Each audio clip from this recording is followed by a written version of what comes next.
देश का प्रधानमंत्री एक सरकारी समारोह में अगर बोलता है तो पहली बात तो इससे सीबीआई के जांच पर इसका असर पड़ेगा।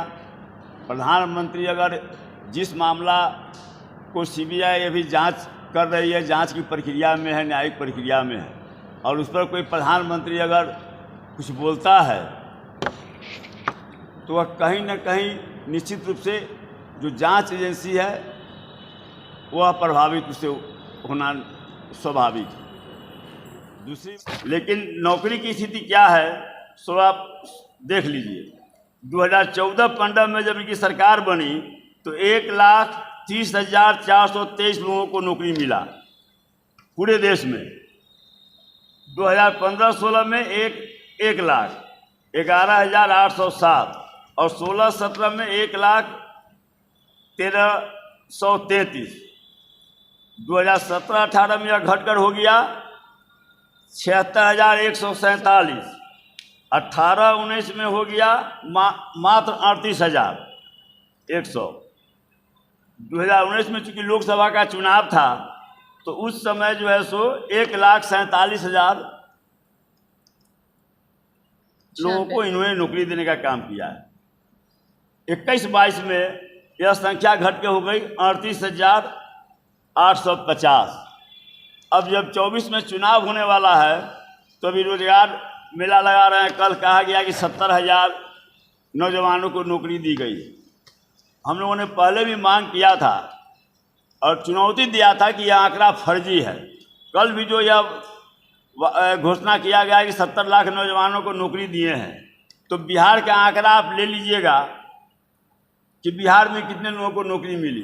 दूसरी बात, वे प्रधानमंत्री हैं और इस ढंग से जो मामला अभी न्याय की प्रक्रिया के अधीन है वह आरोप सही है गलत है, इसका जस्टिफिकेशन न्यायालय के फैसला के बाद होगा।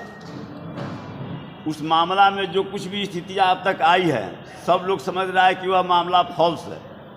उसके बाद प्रधानमंत्री कल इस बात का उल्लेख कर, इसकी चर्चा कर, प्रधानमंत्री पद की गरिमा को कलंकित करने का काम उन्होंने किया है और घोर निंदनीय यह मामला है। और इससे यह स्पष्ट हो जाता है कि जो केंद्रीय एजेंसियां हैं, सीबीआई, ईडी, आईटी, जो एजेंसियां हैं, इसका इस्तेमाल जो भाजपा के विरोध में जो आवाज़ उठाने वाले नेता हैं, जो भाजपा के गलत नीतियों का विरोध करने वाले जो नेता हैं, केवल चुनावी लाभ के लिए, 2024 के चुनावी लाभ के लिए, उनके चरित्र हनन के लिए यह जो है सो इन सब केंद्रीय एजेंसियों का इस्तेमाल किया जा रहा है, जो कल उनके भाषण से साफ स्पष्ट हो गया। केवल सीबीआई से, ईडी से, आईटी से रेड करवाने का मतलब, गलत मुकदमा करवाने का मतलब केवल यह है कि 2024 का जो चुनाव होने वाला है उसमें गैर भाजपा दल के जो नेता हैं उनका चरित्र हनन किया जाए, लोगों के बीच में उनका इमेज को प्रभावित किया जाए। तो इसकी हम घोर निंदा कर, खासकर बेरोजगारी के सवाल को जो उन्होंने उठाया, मजबूरन भाजपा नेताओं को उस पर आना पड़ा। उनके केंद्रीय मंत्री निर्मला सीतारमण आकर यहाँ प्रेस कॉन्फ्रेंस की और उसमें जो है उन्होंने वादा किया कि भाई हमारी सरकार बनेगी, 19 लाख नौजवानों को हम नौकरी देंगे। तो उसके बाद सरकार उनकी बनी, क्या दिए सबके सामने है।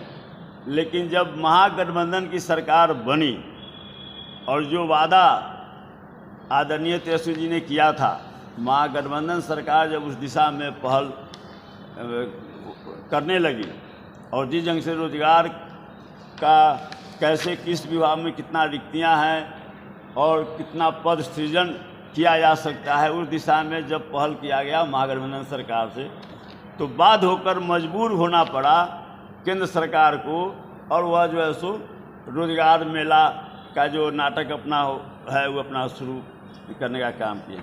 अब मैं इसमें आपको